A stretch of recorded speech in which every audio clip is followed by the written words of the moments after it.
Boa noite, sejam muito bem-vindos ao 5º episódio do Pod Daniela. E lembrando que sim, aqui você pode falar da sua empresa, do seu projeto, do seu negócio, inclusive Bitcoin, que é o tema de hoje. Muito boa noite, sejam bem-vindos. Eu estou deixando o chat aberto, eu já vi que tem uma movimentação aqui muito legal. Participem do nosso chat. Aproveitem o Kaique Nobre, que hoje ele vai trazer muita informação bacana pra gente. E eu quero apresentá-lo, né? E dizer que o Kaique é defensor do livre mercado, do Bitcoin e do libertarianismo. Gente, eu treinei muito essa palavra. Libertarianismo é um conceito que eu quero que ele fale um pouquinho depois. E você, já ouviu falar sobre Bitcoin? Sabe o que é? Já ouviu falar sobre criptomoeda? Acha uma grande bobagem, uma pirâmide? Acha que não vai dar em nada? Ou você é do outro time que já está surfando, já está aproveitando a onda e essa alta do Bitcoin? Nesses últimos dias ouvimos falar bastante, né? Mesmo quem não conhece o Bitcoin, acredito que nessa última semana deu um boom, né? Muita gente ouviu falar, até pelo, né, o Trump também. E nós vamos entrar nesse assunto aí, tá?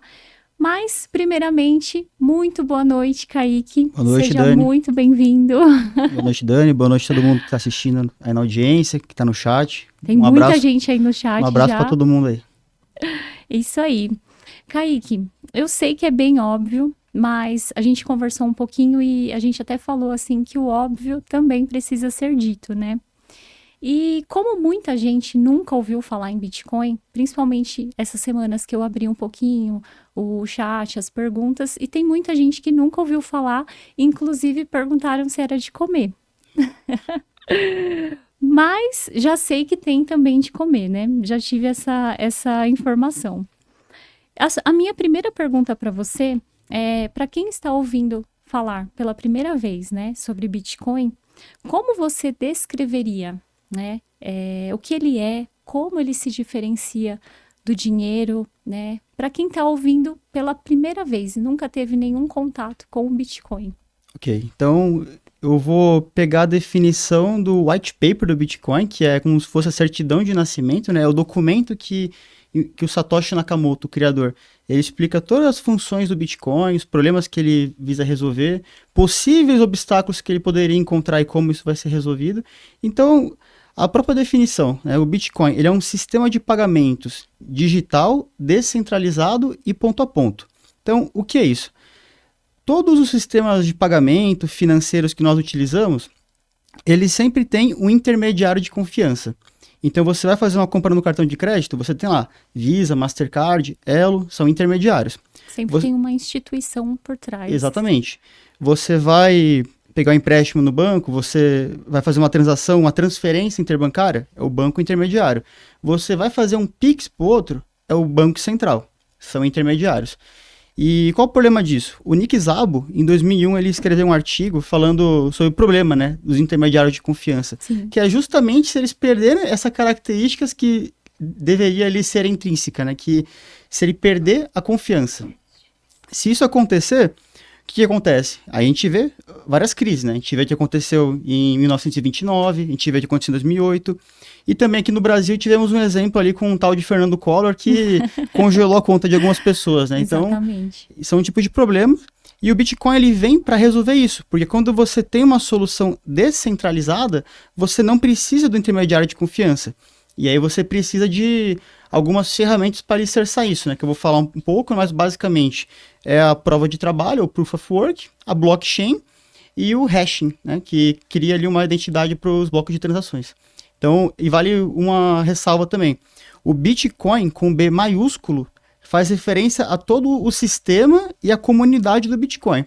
Certo. O Bitcoin com B minúsculo seria a criptomoeda, né? O token da rede, e esse é o ativo que o pessoal usa para fazer as transações.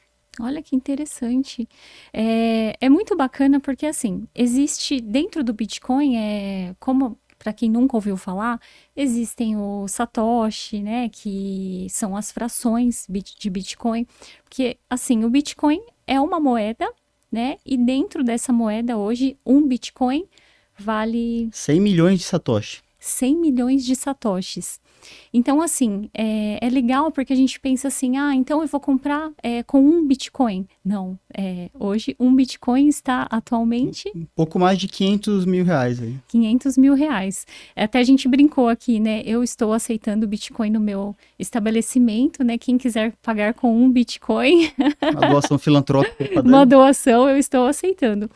Mas eu achei, assim, um sistema muito bacana. E até perguntei para o Kaique relacionado à segurança mesmo, né? Como que esse sistema, como você classifica esse sistema seguro, né? Uhum. Por que esse sistema nós podemos confiar? Porque quando a gente tem o Banco Central por trás, você pensa, né, que pode confiar, uma instituição financeira.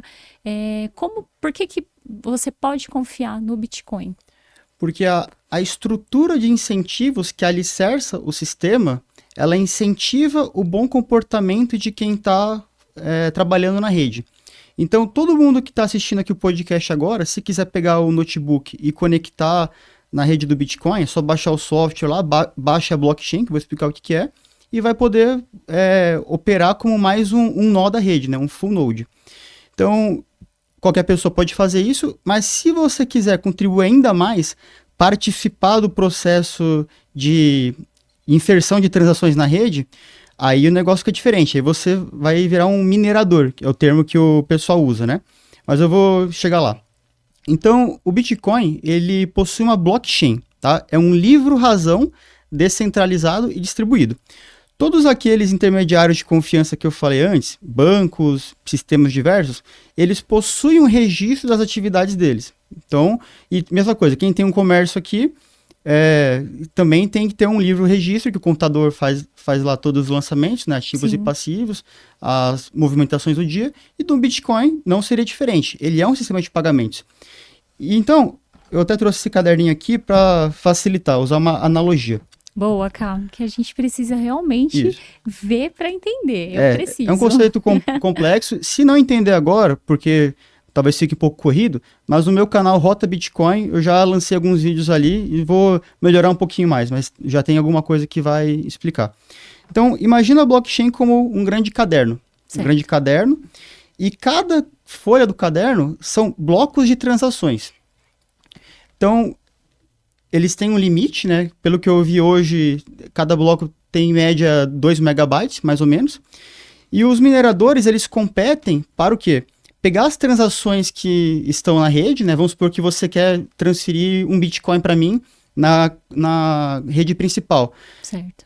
Vai estar na rede, vai estar divulgado, e eles vão selecionar, com base nas taxas que o pessoal paga, e eles vão selecionando, aglutinando as transações num bloco, no caso, pegando aqui uma página do caderno, e aquele que conseguir fazer isso primeiro, né, isso demanda o quê? Um esforço computacional, resolver um problema lógico extremamente complexo, pensando num sudoku, aquele passatempo com números lá. Então pensa um sudoku com milhões de linhas e colunas ali. E o pessoal usa equipamento para isso, né? Para resolver isso. Aquele que for o que realizar... E é muito equipamento. Muito. Isso aí, a atividade de mineração já é em nível industrial já. O pessoal já investe milhões de dólares nisso. Sim. Entendeu? E o que acontece? Quando o minerador, né? Seja ele uma empresa, alguém... Dificilmente uma pessoa física com notebook vai fazer isso daí, né? No começo, qualquer um com notebook conseguia fazer tranquilo, com a CPU. Hoje não, tem que ter circuitos integrados específicos, né, que são as ASICs, para fazer isso. E requer... Pelo próprio crescimento da rede, isso foi acontecendo, né? Exatamente. E esses circuitos só fazem isso, só resolver esses problemas computacionais. E quem conseguir fazer isso, esse processo corre a cada 10 minutos. Aí ele tem o direito de inserir o bloco de transações no caderno. Então, ele registrou tudo aqui, colocou, e ok.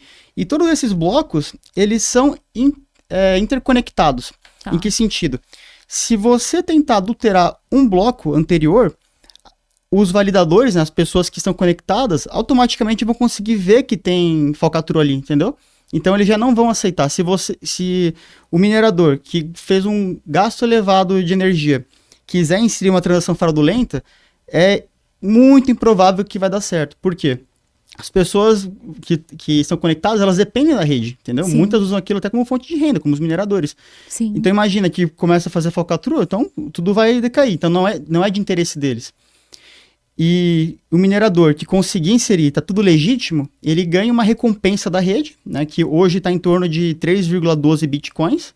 Caraca. Um bitcoin tá 520 mil, pelo que eu estava vendo agora há pouco. Então só fazer as contas aí. Nossa. Então para que o cara ia gastar uma baita quantidade de energia, vai para receber uma recompensa e fazer a falcatrua para perder isso? Não tem porquê. Sim. Então a estrutura de incentivos que alicerça isso já dissuade maus atores na rede, entendeu? Cara, que interessante, porque o incentivo que eles têm para fazer a coisa correta vale muito mais a pena, né? Porque eles vão gastar a mesma energia, pelo que eu entendi, para no final dar errado. Exatamente. Então, assim, todos os órgãos deveriam se espelhar no Bitcoin, então, né? Porque se você tem incentivo para fazer a coisa certa e uma recompensa, né? 3 Bitcoins, no caso, é uma grande recompensa, né? Exatamente. E essa recompensa, ela vai diminuindo progressivamente, né? A cada 210 mil blocos de transações, que dá em média a cada 4 anos, levando em conta que cada bloco demora mais ou menos 10 minutos para ser inserido, quando isso acontece, a recompensa cai pela metade, entendeu? Então a gente vê que o Bitcoin, ele tem uma política inflacionária muito controlada, entendeu? Certo. Eu participei de uma conferência semana passada, e aí mostraram, né, o gráfico da inflação do Bitcoin, que é uma coisa extremamente preditível, você consegue ver, e o gráfico do Federal Reserve, né, o Banco Central Americano, certo. A expectativa do pessoal do que eles iam fazer com a taxa de juros ali, e como é que foi de verdade. Então, aquilo ali tava uma bagunça. É muito discrepante. Então, né? até o palestrante falou que o que é mais volátil, entendeu? Um ativo que você já sabe a quantidade que vai ter em tal ano, quantos vão ter em circulação. E detalhe, que eu não falei também, é limitado o fornecimento dele. Sério? Sim. Olha, cara. Isso vai se dar mais ou menos no ano de 2140, né? Levando a progressão ali. Certo. E depois disso não serão criados mais Bitcoin. Entendeu? Então, diferentemente do nosso dinheiro, né? Que pode ser impresso por A um torta- governo, a torta direito. se ele decidir que pode ser impresso, e nisso a gente já sabe a consequência que é justamente o que você está falando, a inflação, né? Exatamente. E é por isso que quando a gente vai no mercado, uma cestinha já dá mais de 100 reais, né?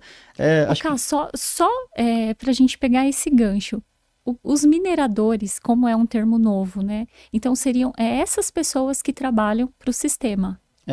O nome é mineradores, né? Exatamente, que despendem a energia computacional para isso, né? Tá. Mas qualquer um pode conectar o seu notebook lá, baixar a blockchain, porque ele vai ajudar a rede a ficar mais descentralizada, entendeu? Então vamos supor que começa a ter uma perseguição em massa a usuários da rede. Tá. Tudo bem, mas se tiver pelo menos um ali com a blockchain em algum lugar ali isolado, vai continuar, entendeu? Então, por isso que o Bitcoin, ele é antifrágil, ele é resistente, ele não vai, mesmo que o pessoal queira proibir, ele não vai parar, entendeu? Ele não vai parar.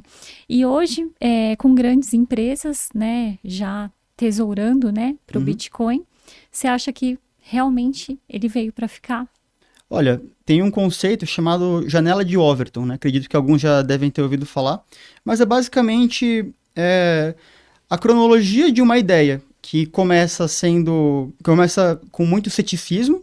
Então, por exemplo, o Bitcoin, quando ele surgiu, eu mesmo, quando ouvi falar dele na primeira vez foi, acho que 2016, eu pensava, caraca, isso aí é uma besteira, uma média de pessoal que quer ficar jogando, quer usar na Deep Web e tal, isso aí não tem futuro, né? Porque eu não sabia, não tinha conhecimento. Depois, o pessoal vai entendendo, né? Eu mesmo comecei a estudar isso em 2021, fui entendendo de fato, né?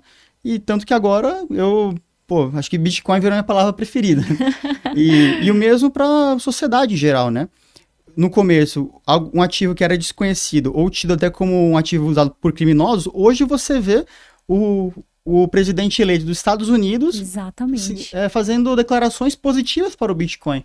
Então a gente vê que a janela de Overton ela deslocou. Uma coisa que era vista com muito ceticismo, hoje já está sendo vista com muito bons olhos, como uma tendência para o futuro, como algo inevitável. E lembrando, O Bitcoin tem 16 anos, entendeu? Dificilmente Não você é vê uma bolha novo. durando todo esse tempo, né? É desde 2008? Então, em 2008 que o Satoshi publicou o white paper, né, o documento com todas as informações, 31 de outubro de 2008. Em 3 de janeiro de 2009, ele teve a primeira transação e o Ralph Finney, que foi uma pessoa que participou desse processo do Bitcoin, ele tem um tweet que é bem legal, né, que é Running Bitcoin. E detalhe que o Satoshi, nesse bloco de transações, tem um registro do que? Da matéria do jornal, se não me engano, é o The Times, né, um jornal britânico, anunciando na manchete que os bancos americanos iam dar um segundo socorro para os bancos que causaram aquela crise de 2008, entendeu? Aquela crise que todo mundo pagou a conta depois, Certo. e quem deveria pagar não pagou, porque teve socorro dos Estados Unidos. Então aquilo soa que o Bitcoin ele é um protesto a esse sistema, entendeu? É esse Ele sistema veio que... nessa fase em protesto mesmo. Exatamente. Por quê?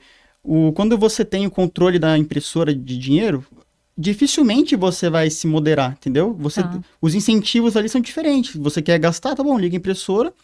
E o pessoal, assim, o dinheiro ele vai entrar na economia, ele não entra de uma vez, entendeu? Ele vai primeiro para alguns setores, e quando for passando e chegar na nossa mão, tudo vai estar mais caro, entendeu? Mas os primeiros que receberem esse dinheiro, os amiguinhos do governo, eles vão ter acesso às coisas no preço normal. Certo. E se a gente está pagando mais caro, então você tem transferência de valor, transferência de renda dos últimos, no caso da gente, Sim. para eles. Então, esse sistema é fraudulento, entendeu? E o Bitcoin, ele vem para resolver isso. Satoshi seria um nome ou um codinome? Quem criou o Bitcoin, é isso? Isso, é um pseudônimo. Devido às características do Bitcoin, a complexidade disso, eu acho muito improvável que seja uma pessoa. Eu acho mais provável que seja... Um criador, né? Acho mais provável que seja um grupo de pessoas, cada um ali com suas habilidades, ajudando de alguma forma, e com isso criaram, né? E foi a coisa mais inteligente que ele fez, porque provavelmente se ele divulgasse a identidade das pessoas envolvidas, ou dele mesmo, a perseguição que eles poderiam sofrer poderia até comprometer a saúde do Bitcoin. Então a gente tem que ser bem grato ao Satoshi Nakamoto, seja ele quem for. Muito legal. E lembrando que assim, né, Cá, tudo que é falado pela primeira vez, né, quando se ouviu falar sobre o Pix, né, olha, eu vou fazer uma transação agora no meu celular que vai chegar para você agora. Nós tínhamos o TED, né, que, se eu não me engano, era uma transação de 3 horas, né, então, assim, não existiam transações instantâneas. Pagava uma taxinha, né, também. E tinha uma taxa. Então, assim, lembrando que, óbvio, tudo que é falado a primeira vez causa uma estranheza, né? Uma estranheza. É uma crise de defesa da gente, né? Por exemplo, a inteligência artificial, né? Como a gente falou. Quem que acreditou, né? De fato, que hoje você conseguiria fazer um vídeo que não fosse você? Né, que você conseguiria usar a tua imagem, né? De repente o cara morreu e a imagem dele continua criando novos vídeos e a gente até, né, falando sobre o Bitcoin, hoje é algo que parece inacessível, mas já tem muitas cidades, países que já são bitcoinizados. É bitcoinizados que pode falar? Bitcoinizados. Inclusive no Brasil nós temos também, né? Sim, Rolante. Aí, ó, ser sincero, eu não conhecia essa cidade. É no sul? Sim, fica no Rio Grande do Sul, próximo de Porto Alegre. E já é uma cidade que vários estabelecimentos aceitam Bitcoin. Sim, pelo que eu tava vendo, é uma das cidades mais bitcoinizadas do mundo. Caramba, no Brasil, que legal. Exatamente. Tem até um vídeo, né? Se você olhar no YouTube e ver, tem um guri que fez um documentário sobre Rolante e foi uma cidade que foi pioneira nisso, né? E o que é a vantagem disso? Que você cria uma economia circular, né? O pessoal, todo mundo aceitando, então tende a consumir daqueles que aceitam Bitcoin, atraem turista, então o capital vai ter uma tendência a ser retido lá também, né? Então é bem legal. E vale lembrar também que na época das enchentes, o pessoal divulgou um endereço, né? De segunda camada do Bitcoin, que permite transações instantâneas, divulgou e conseguiu arrecadar uma quantia em Bitcoin para ajudar na reconstrução da cidade. Reconstrução, cara, entendeu? Que legal. Isso aconteceu também na Palestina. Teve um sujeito que arrecadou, acho que 2 Bitcoin em Gaza, porque as ajudas que estavam chegando lá, o Hamas estava pegando. Então, a galera estava lascada. Então, eles divulgaram isso e conseguiram atrair. Porque pensa, se todo mundo transferir um pouquinho no mundo inteiro, né, pensa num Pix global, que todo mundo pode transferir, no caso, na Lightning Network, nessa segunda camada do Bitcoin, então todo mundo consegue ter acesso a isso, né? Então, e é para essas pessoas que o Bitcoin vem para ajudar, entendeu? O Bitcoin não é nem tão interessante para o pessoal que é do mercado financeiro das antigas, os gurus do mercado financeiro americano, porque para eles tanto faz, entendeu? Agora, para quem não tem acesso à conta bancária, serviço financeiro, o Bitcoin vem para resolver, entendeu? Aí agora você consegue ver isso. Então Cara, muito legal. bem bacana.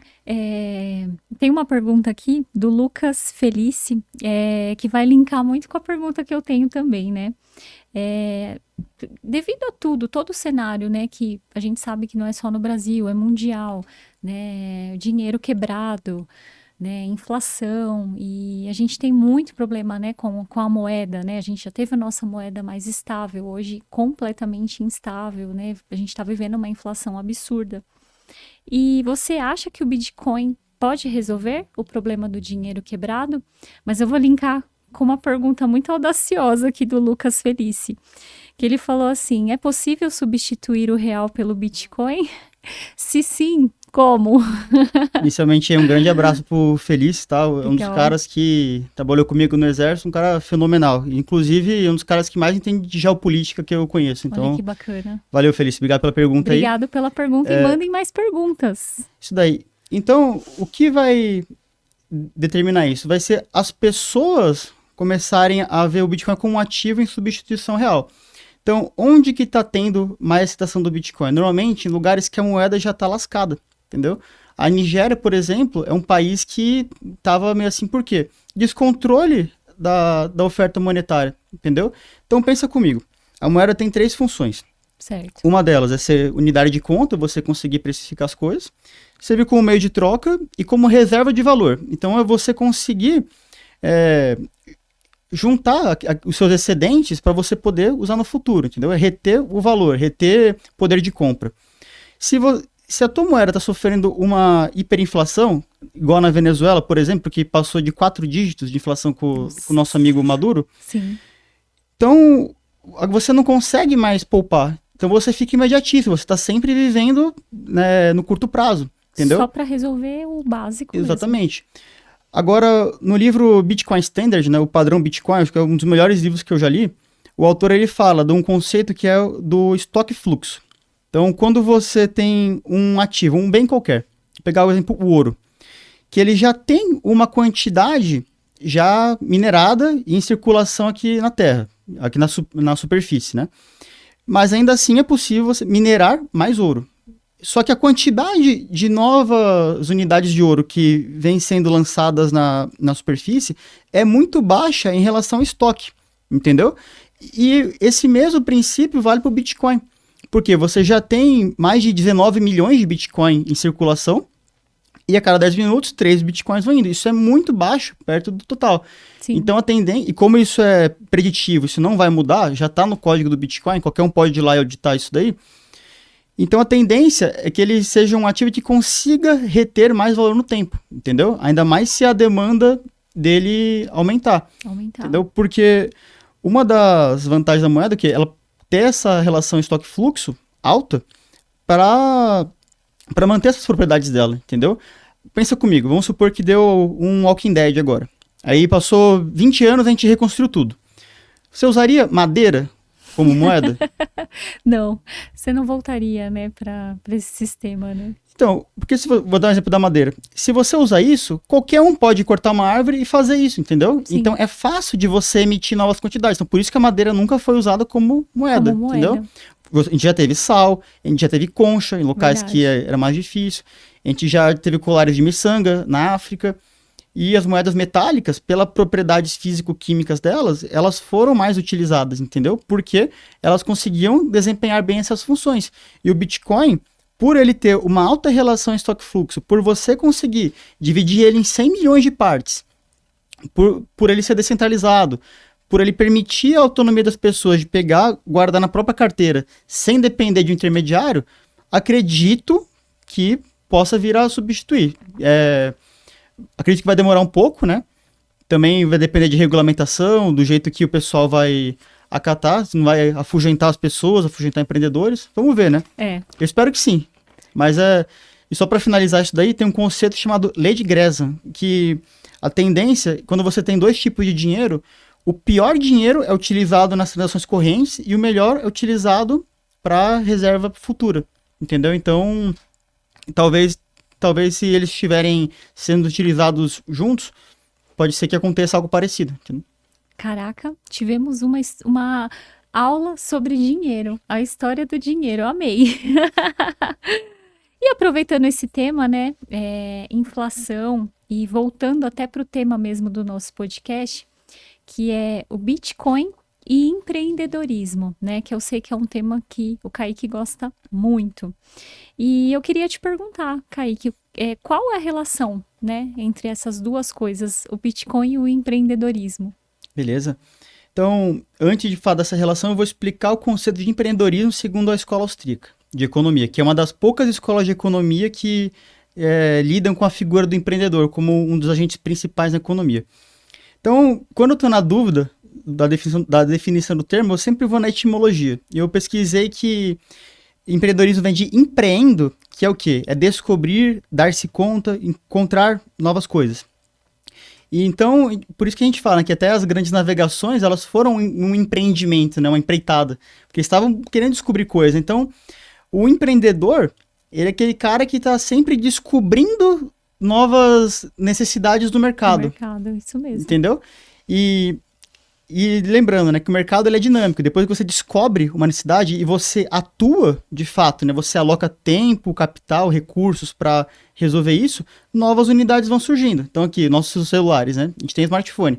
Quando descobriram que tinha a necessidade de comunicação à distância, telefones tijolão resolviam.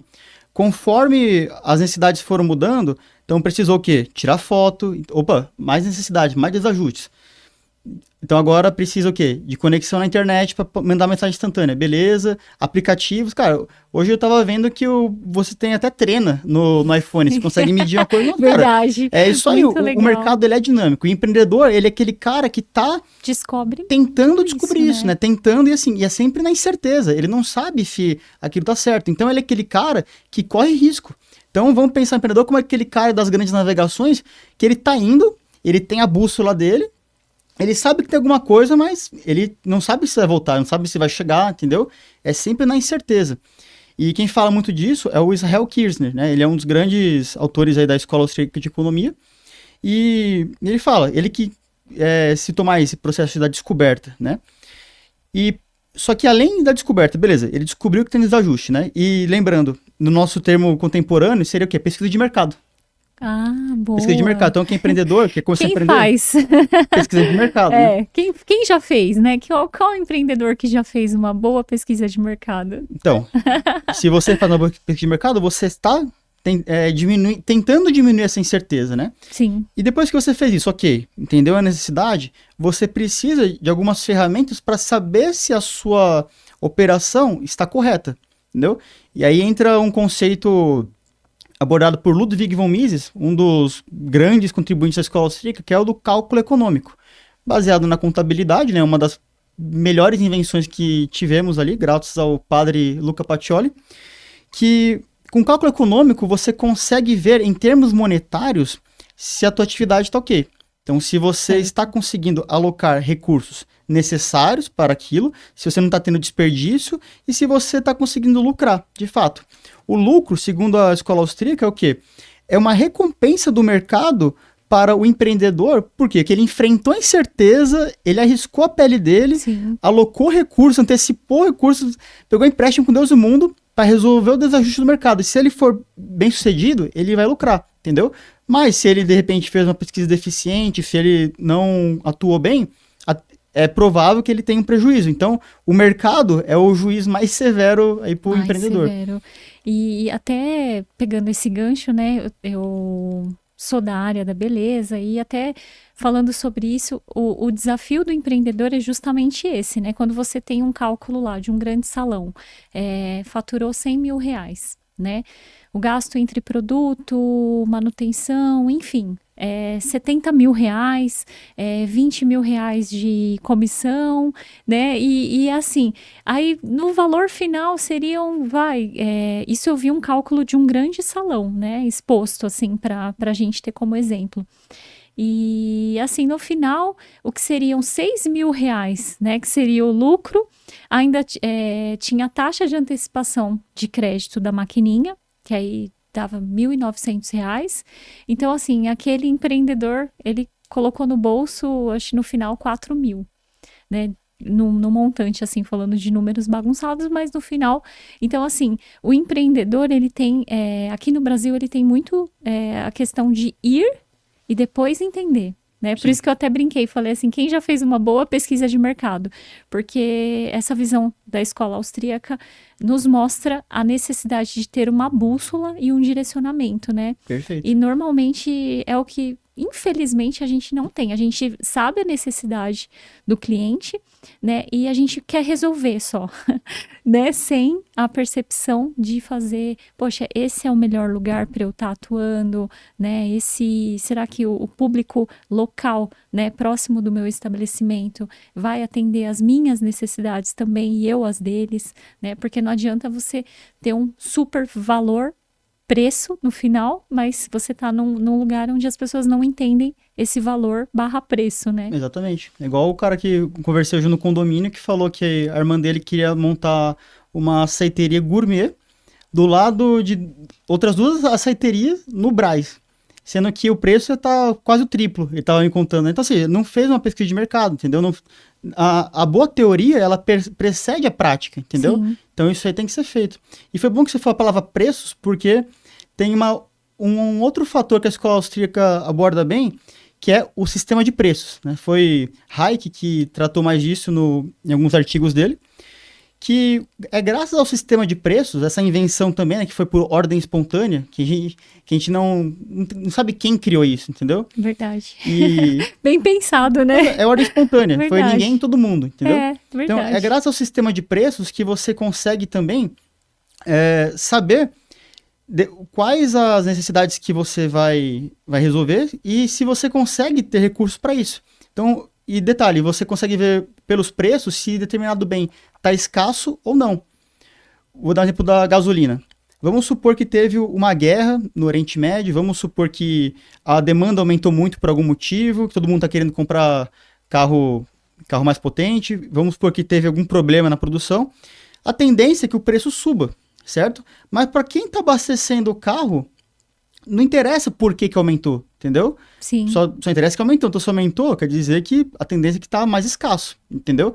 Então, ela vai começar a ajustar o comportamento dela, porque, eu preciso muito andar de carro, pô, se tá cara a gasolina, deixa eu segurar um pouco, entendeu? Então, as pessoas vão ajustando, de repente o pessoal começa a produzir mais e vai se ajustando, né? Certo. Então, eu falei do cálculo econômico e do sistema de preços porque eles são bússolas para o empreendedor. Lembra que a gente falou do Grandes Navegações, que é com a bússola? Sim. Então, agora, imagina se essa bússola não funciona. Nossa, exatamente. Tem um fator bem preponderante que pode fazer a bússola não funcionar, que se chama inflação. Inflação. A gente comentou um pouco, né? E o que acontece? Quando você tem descontrole da oferta monetária e você cria inflação, é um problema, lógico, que a gente vai no mercado e uma cestinha tá mais de R$ 100, que você toma um susto quando você vê o preço, mas esse não é o principal problema da inflação. O principal problema é quando você tem uma deturpação do cálculo econômico, uma distorção do cálculo econômico do empreendedor. Que às vezes o cara ele pega um empréstimo, um financiamento, ou ele levanta capital para uma operação específica, que às vezes vai demorar alguns anos para ele receber aquilo, entendeu? E pelo cálculo, pelo valor presente que ele antecipa, a tendência, pelas contas que ele fez muito bem, ele viu que vai dar certo. Mas ele não previu que o governo ia lá, aumentar a base monetária e tudo ia ficar mais caro. Sim. Então, esse é um dos motivos também que o pessoal quebra, de não conseguir pagar as coisas. De não conseguir acompanhar mesmo. Isso. De repente, a pessoa Os que você preços. falou ali que no final dá 4 mil, talvez Isso. quando ela planejou o negócio dela, talvez ela pensou que ia ganhar 6 mil, entendeu? Exato. Porque ela não considerou a inflação. Entendeu? E detalhe, a gente foi inculcado na nossa cabeça que o dinheiro ele é depreciativo por natureza, mas não é. Se você pegar o ouro em momentos específicos que ele não era depreciado, que os imperadores não climpavam as moedas, não cortavam elas para reaproveitar e ter mais dinheiro, esses períodos foram os mais prósperos da sociedade, respeitando ali os momentos, entendeu? Porque aí o dinheiro, por ele não ser inflacionado com muita frequência, ele consegue manter valor no tempo, então você tem deflação. Aquela Certo. palavra que alguns economistas criticam, tem medo, né? Mas mal sabem eles que o mundo é deflacionário, entendeu? Uma água hoje é mais barato do que se a gente for comprar uma água séculos atrás, entendeu? E, e o dinheiro, então, não é depreciativo por natureza. É justamente a irresponsabilidade dos agentes monetários que causa isso.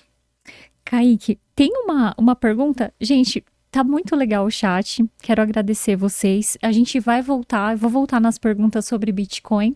Só pegando o gancho aqui, como estamos, falando do empreendedorismo, Piano LED Brasil deixou aqui. Kaique, você acha que existe algum desestímulo cultural no Brasil para empreender? Sem sombra de dúvida. Eu achei muito bacana. Obrigada, Piano. Eu servi em alguns locais, por exemplo, Boa Vista, que eu conversava ali com os recrutas, né? Isso na época que eu estava no exército ainda, e o cara jovem, com energia, e perguntava para ele, cara, o que você quer ser? Ah, eu quero passar em algum concurso público. Tá, mas qual específico, né? Às vezes o cara é do direito, às vezes o cara quer trabalhar Sim. para a maneira, ele quer realmente, qualquer um, só quero arrumar um concurso público aí, ter minha estabilidade, dane-se, entendeu? Então, e até teve alguns militares que trabalharam comigo em posição de influência no quartel que falou abertamente isso. Falou, pessoal, o bizu, né? O conselho que eu dou é você ser funcionário público, porque você tem estabilidade, e essa Certo. estabilidade é relativa. Você tem um salário relativamente mais alto também, dependendo, se for comparar com o nível que está exercendo, com o pessoal que está empreendendo. E você não tem os riscos do empreendedor, entendeu? Você trabalhando bem, trabalhando mal, você vai ter aquilo lá. Só que mal sabe ele que para ter um funcionário público, você tem que ter um empreendedor antes, entendeu? Aí tem um outro conceito econômico, a lei de Say. Interessante. Lei de Say. Para você consumir, você tem que produzir. Certo. Então, assim, se a renda do funcionário público ela vem de imposto, vem de dívida pública de alguma forma do governo, ou vem de inflação, ok, em algum momento alguém tem que produzir, entendeu? Então, Certo. pense se todo mundo virar funcionário público. Tem, Exatamente. inclusive, eu tenho um artigo lá no Saber Virtuoso, na plataforma que eu escrevo lá, que é justamente isso. E se os grandes gênios da humanidade fossem funcionários públicos? Nossa, muito legal esse artigo. Bem Então, legal. quem que é interessado, só digita lá Saber Virtuoso, que procurar Muito ali que vai bacana. encontrar. Eu ri porque realmente é engraçado pensar nesses gênios da humanidade em posições, né? Sim, Totalmente, mas é muito legal. Eu acho que vale a pena clicar lá, saber virtuoso, Saber né? Virtuoso. E o empreendedor, por ele estar agindo, apesar de todas as incertezas, você não sabe se o governo vai baixar uma nova lei que vai regulamentar mais ainda o mercado dele e vai dificultar mais ainda a vida dele, e mesmo assim ele continua labutando, sempre dedicando para entregar o melhor produto e serviço para agradar o mercado, que é o que ele quer. Então a gente vê que ele é uma pessoa virtuosa, né? O empreendedor ele é um herói, então a gente tem que cultuar ele. Então, assim, um país que a cultura do empreendedorismo não é valorizada, a gente tem que tomar cuidado, entendeu? Sim. O Hayek fala isso no livro dele também, O Caminho da Servidão, que engraçado, né? Quando o bom partido é o cara que é o cara que tem estabilidade, é um problema, porque a estabilidade dele pode gerar instabilidade para outros, no caso do empreendedor. Exatamente. A estabilidade de uns, instabilidade de outros, né? Exatamente. Kaique, é fácil comprar Bitcoin? Tem uma pergunta aqui muito legal, da Andrea Zampieri. Kaique, como consigo comprar uma fração do Bitcoin? Ok? Um beijão para Andréia, uma pessoa que eu tenho um carinho muito especial. Obrigada, Andrea, pela pergunta. É simples, você cria uma conta numa corretora específica, tá? Então uma corretora é uma plataforma que você vai negociar ativos, né? Então você pode comprar utilizando dinheiro fiduciário, né? Reais, dólares, enfim, e você compra ali o criptoativo. Essa é uma das formas, entendeu? Corretoras centralizadas, então temos a Binance, temos a BIPA, que trabalha só com Bitcoin e com dólar tokenizado. Então, essas são as formas mais fáceis. Tem também as plataformas P2P, né? Ponto a ponto, pessoa a pessoa, que você mesmo pode pegar como se fosse um OLX de Bitcoin. O cara anuncia a quantidade que ele quer vender e pelo preço. E você pode negociar, enfim, compra. Existe risco? Risco existe para tudo. Tudo. O OLX mesmo... Inclusive, estar aqui é um risco, né? Exatamente. Mas, logicamente, as corretoras centralizadas, elas costumam ser mais fáceis, mais agradáveis para quem está começando, porque eles têm passo a passo, instruções. Eu até recomendo para quem está começando agora, começar com uma corretora assim e ir aos pouquinhos, né? Aquele negócio da piscina. Se você não sabe a profundidade da piscina, a temperatura, não entra de cabeça, entendeu? E você acha, aqui é uma pergunta do Gustavo Henrique. Fala, Tenente. Monteiro aqui. Você acha que o pump que tivemos no Bitcoin recentemente foi por influência do resultado das eleições dos Estados Unidos? E acha que ele se mantém assim por muito tempo? Um grande abraço pro Gustavo, tá? Agradeço, tenho muito carinho pro pessoal que trabalhou comigo no Exército. Imagina, tem até um pessoal que falou que, ao invés de Donald Trump, era o Donald Pump. Então, quando você tem o presidente eleito dos Estados Unidos manifestando uma apoio, grande influência, né? O que acontece? O mercado, principalmente a questão dos preços, é psicologia pura, entendeu? São pessoas ali com interesse ou desinteresse em um ativo. Então, isso que vai fazer com que aumente o preço. Então, é basicamente isso. E tem uma diferença também dos tipos de investidores, né? Tem os investidores, pessoas físicas, como nós, né? Varejo, que somos sardinhas ali na rede, né? A gente vai comprar alguma coisa, juntou um dinheiro, de repente ganhou um dinheiro a mais e vai comprar. Mas isso não vai impactar tanto no mercado. Agora, quando você tem investidor institucional, aí é diferente, entendeu?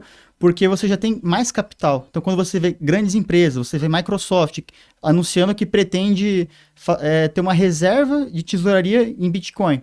Então, assim, você já prevê que vai entrar muito capital nisso. Então, a demanda pelo ativo vai aumentar. Então, a tendência é que o preço aumente. Por quê? Se a demanda do Bitcoin aumentar exponencialmente, a oferta não vai aumentar exponencialmente. Certo. Essa é uma das causas da volatilidade, entendeu? E eu ainda acho que a volatilidade é bem baixa, perto do que poderia ser. Então, quando você vê o presidente dos Estados Unidos, a maior potência do mundo, sinalizando isso, então, o que está acontecendo com a janela de Overton? Ela está se deslocando mais ainda para o lado institucional. E quando você vê, caso o que o Trump prometeu for cumprido, de ter uma reserva do Fed em Bitcoin, em tesouraria, quem me garante que outros países não vão fazer isso, entendeu? Quem me garante que não vai começar uma corrida de países? Eu não sei, pode ser que não, eu não tenho bola de cristal aqui. Mas são tendências, né? Então, e o mercado talvez esteja pensando dessa forma, por isso que teve um aumento ali e altas históricas do mercado. Então, acho que o Donald Pump ajudou sim. Eu acho que ele ajudou também. E Kaique, é interessante, né? É fácil, então, adquirir uma fração, comprar o Bitcoin, mas é mais fácil ainda receber o Bitcoin. Com certeza. Né? A gente estava falando sobre os estabelecimentos, né? Sobre os lugares que aceitam Bitcoin. E existe um mapa, né, que você tem acesso dos lugares que aceitam a moeda. E muito interessante, em São Bernardo a gente conseguiu ver uns locais ali, né? E eu queria mostrar para vocês aqui, ó, inclusive, Estúdio Daniela Cardoso. Alguém conhece? Nossa, essa moça ela é muito audaciosa, gente. Tá aceitando Bitcoin também. Inclusive, um Bitcoin, assim, né? Doação ainda, né? Mas eu fiquei muito chocada com a facilidade em receber Bitcoin. Então, eu quero aproveitar esse gancho e te perguntar quais as principais vantagens, né, do Bitcoin para o empreendedor. Ok. Então, são diversas vantagens, porque isso pode ser muito subjetivo também. Mas uma delas é você se expor um pouco a uma coisa diferente, né? Inclusive ao ativo que mais valorizou nos últimos 10 anos, que é o Bitcoin. Então esse é o primeiro ponto, né? Porque às vezes a pessoa tá tão no limite assim com a renda que às vezes acaba esquecendo de comprar. Então se começar a aceitar um pouquinho ali, que seja R$20 convertido em satoshis, já é uma coisinha, entendeu? Isso vai ajudar no aprendizado dela, né? Também, eu acredito que o Bitcoin, ele veio para ficar e é o futuro, então a pessoa já vai estar aprendendo, se preparando para o futuro. Familiarizando ali com... Né? Exatamente. Outra coisa, você criar um ponto de vendas diferente da tua concorrência. Então, esse mapa que a gente mostrou aqui agora, se chama BTC Map, Só jogar no Google lá, BTCMap, mapa Bitcoin, que vai aparecer. Olha que legal, no Google mesmo tem Isso, acesso. não é no Google Maps, tá? Ah, tá. Pesquisa lá, Nesse é o site. BTC Maps. Tá. E eu fiquei curioso porque ali você vê os locais que estão aceitando Bitcoin. Então, você passa por Rolante, ali no Rio Grande do Sul, você vai ver que tem mais de 200 estabelecimentos. Se eu não me engano, era isso, tá? Mas era muita coisa. Caramba. Era a cidade que mais estava no Brasil. Você passa na Europa e vê que tem alguns lugares que também estão aceitando. E eu vi que em São Bernardo tinham 3 estabelecimentos que aceitavam. Então, uma cidade que tem, em média, aí, uns 800 e poucos mil habitantes, com 3, cara, por que não? Então, agora temos 4 estabelecimentos que aceitam, né? E Muito um legal. estúdio. Eu penso, eu estava numa conferência algumas semanas atrás que tinha 1.000 pessoas ali que eram entusiastas de Bitcoin. Acredito que deva ter mais do que isso em São Paulo. Então eu penso, vai que tem gente de São Bernardo que viu isso, que é entusiasta, pesquisou. Caramba, por que não, né? Se você conhece uma pessoa que tem os mesmos valores, acredita na mesma coisa que você, por que não, entendeu? Então você, de repente, já vira até uma estratégia de marketing mesmo para a rede. E qual foi o custo para colocar aquilo ali? Cara, R$ 0, né? 0 bitcoins, quer dizer, Eu fiz isso em 10 minutos ali muito fácil, para muito colocar. prático e até se der tempo a gente vai mostrar aqui uma transação, né, ao Sim. vivo, mas é muito prático mesmo, né? Não, o que eu achei muito interessante, assim, tudo que você vai fazer, você põe teu CPF, você põe seu monte de dados, né? E no Bitcoin é completamente diferente, né? Você Exatamente. baixa o app e é muito simples, né? Muito Isso. fácil. Tem algumas diferenças, né? Tem apps que pedem Tá. esses dados, né? Então, corretoras que funcionam legalmente no país, elas têm que cumprir ali com a política anti-lavagem de dinheiro e precisam dos dados, ok. Mas você tem soluções que não precisam disso, entendeu? Você consegue fazer autocustódia, você consegue ter a sua própria carteira.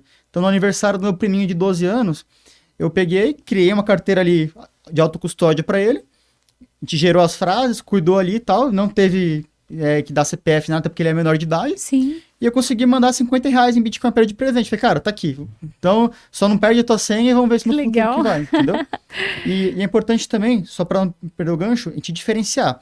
A camada principal, ela é lenta, só que ela é mais segura. Então, alguma transação pode ser que demore mais. Tá. Na segunda camada, a Lightning Network, né, a rede relâmpago, que foi uma atualização aí do ano 2016, se não me engano, aí as transações são instantâneas.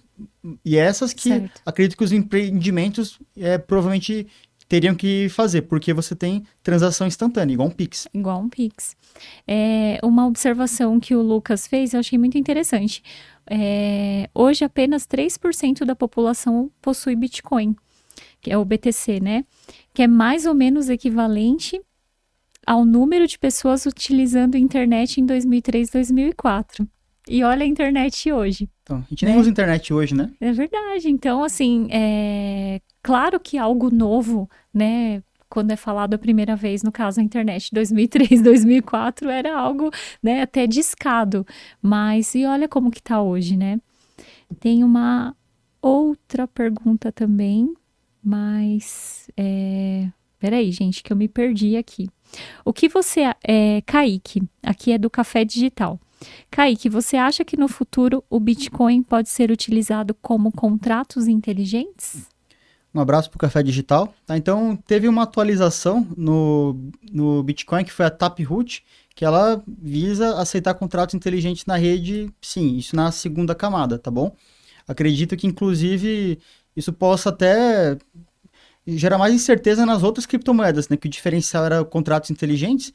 Então, assim, pelo que eu pesquisei da Taproot, tá? Não pesquisei muito a fundo, mas pelo que eu entendi era isso. Inclusive, nessa conferência que eu fui, eu vi muitas empresas, né, que já estavam funcionando utilizando a Taproot, se eu não me engano era a Debify, que era uma plataforma que você emprestava Bitcoin e tinha ali um rendimento ali em outra moeda, se eu não me engano era dólar, e, enfim, tudo isso, pelo que eu entendi lá, utilizando a Taproot, entendeu? Então, Caramba. acredito que sim, se nada mudar, se isso manter constante ali essa evolução, acredito que sim, porque muita coisa está acontecendo na segunda camada. Kaique, quais os maiores, do Wagner Nobre, desculpa, boa noite, Wagner. Quais os maiores erros dos traders iniciantes? Um abraço pro Vagnão. Então, assim, a questão do trader, eu já não tenho muita experiência, né? Mas, assim, pouco que eu entendo do trader, né, que é uma operação ali de curto prazo, não sei se é basicamente isso que ele perguntou, né? Também não sei se ele falou das pessoas que compram inicialmente, mas vamos por trader. Quando é trader, o pessoal, às vezes é uma atividade muito especulativa e você está competindo com robô, né? O pessoal que é robô trabalha com isso, então dificilmente você vai competir, entendeu? O problema é especulação, acredito, tá? Então, acho que tanto para trader, tanto para quem está comprando agora, tal, que é ficar muito emocionado e querer especular, entendeu? Então, certo. até um lema do meu projeto Rota Bitcoin, que eu estou iniciando aos pouquinhos, que é de educação em Bitcoin, é o quê? Educação e não especulação, entendeu? Porque eu detesto quando eu vou pesquisar algum conceito financeiro e tá lá, fique milionário com tal coisa. Eu falo, cara, você acha que eu sou idiota, pô? Não, é uma promessa da internet, Então, né? é Os clickbait, reis. então, assim, eu detesto isso. E você cria com isso uma mentalidade especulativa, entendeu? Certo. Fique rico imediatamente com Bitcoin, Então, né? Também. não é assim, entendeu? Então, ou uma pirâmide, ou é um golpe. Então, assim, acho que o maior erro mesmo de quem está começando em qualquer coisa é o quê? É não ter uma educação robusta naquilo que está se propondo a fazer. Então, você quer ser trader, quer operar em mercados futuros? Vai lá, vai com Deus. Mas estuda aquilo que você está fazendo, entendeu? Você quer estudar Bitcoin? Você quer começar a fazer uma gestão? Estuda, entendeu? Estuda o que é uma carteira. Vê alguns vídeos que eu tô lançando lá no meu canal, aos poucos ali, ajuda a explicar. Tem milhões de vídeos lá também, entendeu? Legal. Então, assim, busque educação, entendeu? Educação acho que é a chave para a gente conseguir deslocar essa janela de Overton mais ainda e aceitar Bitcoin em mais lugares. Casal de Harley na estrada. Kaique, parabéns pela live. E a minha pergunta: quais são os principais desafios que o Bitcoin enfrenta atualmente para se tornar uma moeda amplamente adotada no dia a dia? Um grande abraço pro casal de Harley. Então, é o quê? Querendo ou não, envolve muita tecnologia, entendeu? Envolve alguns conceitos que a gente nunca ouviu falar antes. Então, e além disso, conceitos interdisciplinares, porque você tem que aprender um pouco sobre economia, né? Questão de dinheiro, que a gente falou de história de dinheiro. Você tem que aprender um pouco sobre a parte técnica, né? Do que é uma carteira, como você guardar seu backup, entendeu? Então, acredito que isso, né? Acho que essa questão da educação em termos globais pode ser que o que está dando mais dificuldade ainda por enquanto. Sim. Porém, tem algumas iniciativas, principalmente na África lá, vou até dar um exemplo, né, aproveitando que é empreendedor de Bitcoin, que é o FedMind, que é você criar comunidades de pessoas ali que conseguem utilizar o Bitcoin integradas nesse sistema, né, em comunidade mesmo, de uma maneira extremamente simples. Então, fazendeiros em Togo, né, em um local que a pessoa não tinha acesso a serviço financeiro, para empréstimo, nada, eles tinham que andar 10 quilômetros para comprar os fertilizantes para a plantação deles, né?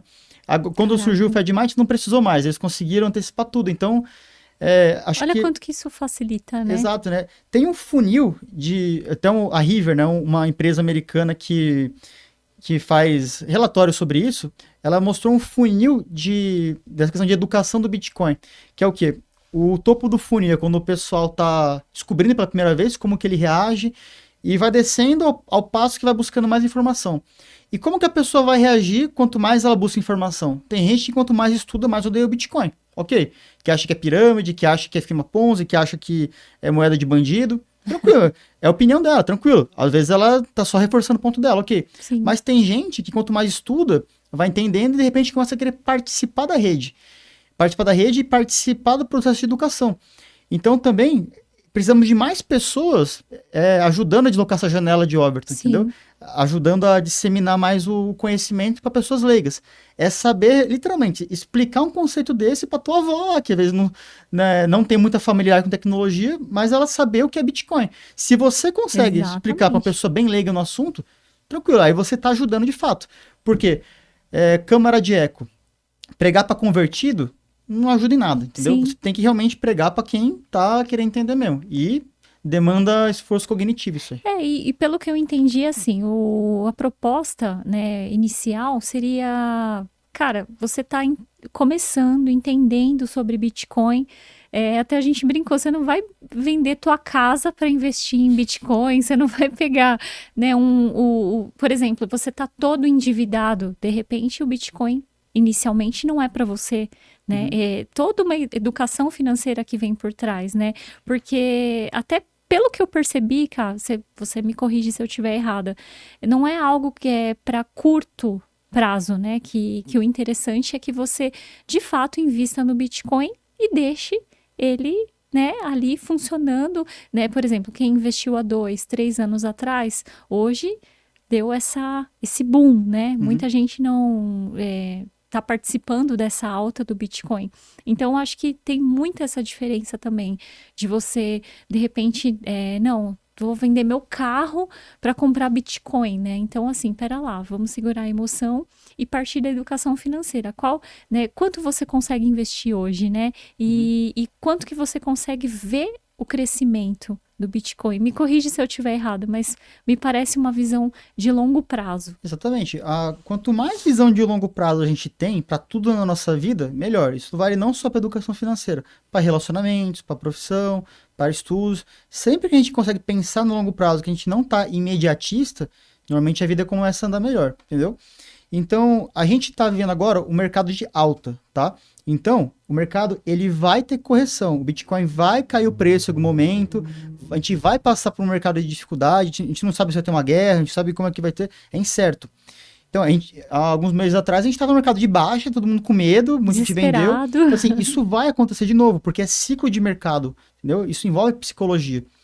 Então, foi até um erro que quando eu comecei a estudar criptomoedas, né, não só Bitcoin, e eu entrei no mercado de alta, fiz algumas loucuras ali, graças a Deus não peguei empréstimo nem nada, mas eu peguei, esse projeto aqui é legalzinho, o site deles é bonitinho e tal, entrei, tá bom. Tomei na cabeça, aprendi com o meu erro, tenho a humildade hoje de pegar e falar que eu errei, aprendi com o meu erro, e agora não faço mais loucura, entendeu? Graças a Deus não foi um erro... tão grande, com grandes prejuízos, lógico, né? Você toma um susto ali, você fica chateado, mas acho que o aprendizado, né? Foi maior. Eu penso que foi um curso, foi uma pós-graduação e não fazer cagada, entendeu? Boa. Então é esse o pensamento. Você quer comprar Bitcoin? Ok, mas deixa lá, entendeu? Por quê? Se você compra, mas já pensando em vender amanhã depois, primeiro, a chance de você comprar na alta e vender na baixa é alta. Então, muito provável que isso vai acontecer. Segundo, que você tem que ter uma poupança, uma reserva, né? Infelizmente, a gente não está usando o Bitcoin para tudo. Você não consegue estar comprando um cafezinho em qualquer canto com Bitcoin. Então, você tem que ter dinheiro fiduciário na sua carteira. Sim. Você precisa ter isso. Tem alguns aplicativos em El Salvador, por exemplo, que você consegue fazer a conversão automática. Olha aqui que ainda, legal. aqui ainda, acho que a BIPA talvez faça, mas tem algumas taxas, evoluções ainda que tem que ser feitas, né? Em El Salvador, você consegue pegar, comprar em dólar, mas gastando em Bitcoin. Fazer a conversão automática, né? Que legal. Só que você tem que ter, primeiro, uma reserva, né? recursos próprios, capital próprio em reserva. Reserva de emergência, de oportunidade, denomine como quiser. Mas faça isso e estude antes de entrar em Bitcoin. Caraca, que legal. Bom, tem gente aqui pedindo curso. É o Investidu. Quero o curso de Bitcoin, mestre. Inclusive, eu quero falar do projeto do Kaique, que está iniciando agora, né? O Rota Bitcoin. E ele já tem o seu canal do YouTube, Kaique Nobre mesmo, Sim, né? mas eu criei um outro Rota Bitcoin que já tem alguns vídeos já ali. Que já tem também. Tem poucos seguidores, se alguém quiser ajudar ali a começar. Bora colocar o dedinho lá, seguir, já compartilha com os amigos, porque é muita informação, gente. O Kaique, assim, vocês não estão entendendo o quanto que a gente teve que enxugar, né? Porque, assim, ele tem muito conhecimento. Tem muita propriedade. A gente vê aqui pelo chat, né? As pessoas que conviveram um pouquinho com o Kaique sabem a experiência que o Kaique tem. Mas o mais bacana, né? Eu posso falar com propriedade. O mais legal, o Kaique, ele sabe, ele entende, mas ele tem o maior prazer em ensinar. Isso é muito raro, né? Quando a gente encontra pessoas assim que têm facilidade, que têm prazer e gosta, né? Então, assim, eu fico muito lisonjeada mesmo de ter a oportunidade de aprender com você, de fazer esse podcast aqui, muita gente aprendendo também, né? Só que é só o início, o Rota Bitcoin tá no pezinho aí, como ele falou, rota. Então, se preparem que vem muita, muita novidade. E agora eu queria dar um recado para você que anda assistindo os cortes no Instagram dos outros, né? E tá super olhando esses cortes, desejando ter os seus próprios cortes. E olha que incrível, eu posso te ajudar nesse caminho. Você pode ser meu convidado, pode sentar nessa mesa, pode falar do seu projeto. Como o nome diz, pode Daniela. Então venha fazer um podcast comigo. Gente, é muito bacana, é uma experiência é um divisor de águas, né? Então, quando você senta numa mesa com conhecimento, com propriedade, né, do que você está falando, você ganha visibilidade. Um corte seu tem infinitas possibilidades, né? Então, você pode alcançar 1 milhão de pessoas. Então, não perde tempo, não perde mais tempo do que você já perdeu, né? Que você anda assistindo cortes dos outros, eu sei, e tá deixando de fazer os seus próprios cortes, tá? Então, entre em contato comigo, a gente tem uma estrutura muito bacana, a Foz TV tá aqui para ajudar nesse caminho. A Foz TV faz outras produções também, não apenas podcasts, ela vai te ajudar em cursos. Se você quer formar uma mentoria, o Luiz tem toda a estrutura para te ajudar nessa mentoria. Então, entre em contato comigo, me segue lá nas redes também do Instagram, tá? E me chama que eu tô pronta para te ajudar nesse caminho aí e vem fazer o podcast. Eu quero... Gente, por incrível que pareça, foi 1 hora já, né? Eu gostaria de ficar aqui muito mais com o Kaique. Mas eu tenho, na verdade, eu gostaria que o Kaique indicasse, né, pra gente, assim, séries, livros, porque eu sei que, né, o conhecimento que ele tem é muito bacana, e dá uma dica pra gente, né, como que a gente pode procurar aí uma série, um livro bacana Claro. pra iniciar, assim. Então, para quem está começando, né, quer procurar livro, eu recomendo esse livro aqui do Renato Trezoitão, com o Alan Chan. Legal. Ele é bem didático, bem intuitivo, bem tranquilo. Também tem outro do Rudá Pellini, que é O Futuro do Dinheiro, também ajuda a entender, principalmente a história da moeda também. E para quem já está buscando um pouco mais do conhecimento, principalmente economia, eu recomendo O Padrão Bitcoin, do Saifedean Ammous, que é um dos melhores livros que eu já li. Quem quer mais ainda, o Desestatização do Dinheiro do Haidt, que esse daí é sinistro. E recomendo também outras produções visuais também, né? Recomendo o documentário Criptopia, se eu não me engano tem na Amazon. E recomendo... Criptopia? Criptopia. Legal. E o God Bless Bitcoin. Deus abençoe Bitcoin, Bitcoin na tradução para o português, que está gratuito no YouTube. Caraca. Foi a Swan Bitcoin que fez. O documentário é impecável. É impossível você não gostar de Bitcoin depois que você vê esse documentário. Então, esse principalmente eu recomendo você ver. God Bless Bitcoin. Eu acho que vou fazer assim, vou deixar um comentário fixado. Perfeito. Depois que a gente terminar o podcast, deixo o comentário fixado com as dicas, né? Que é bastante coisa.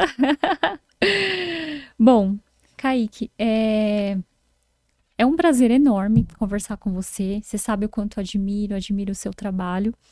E as nossas considerações finais aí, você tem algum recado, alguma mensagem que você queira deixar aí para o pessoal, até falando mesmo do seu projeto? Inicialmente, queria só agradecer aqui ao pessoal do podcast, tá? O Luiz aqui do Foz TV, obrigado pelo trabalho, a estrutura que ele montou aqui é sinistra, tá?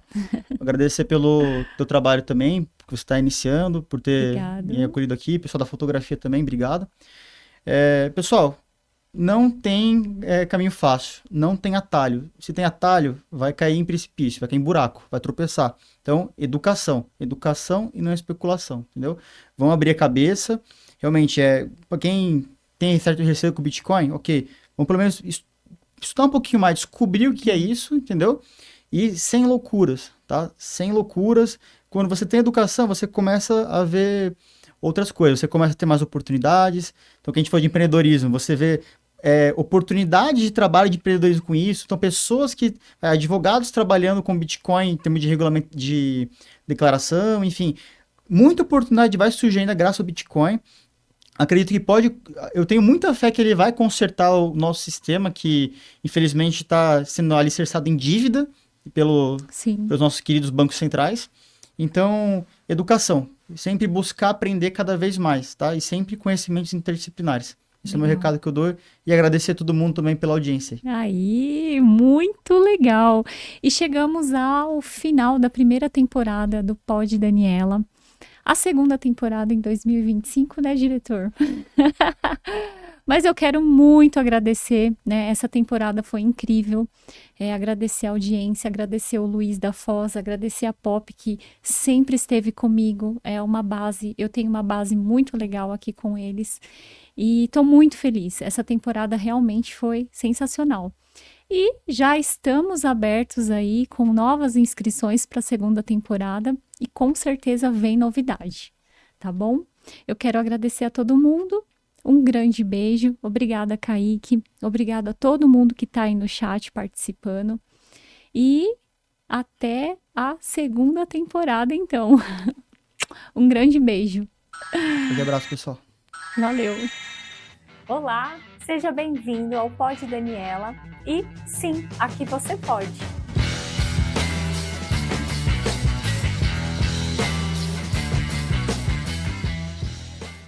Eu sou Daniela Cardoso, empreendedora, comunicadora, estou cabeleireira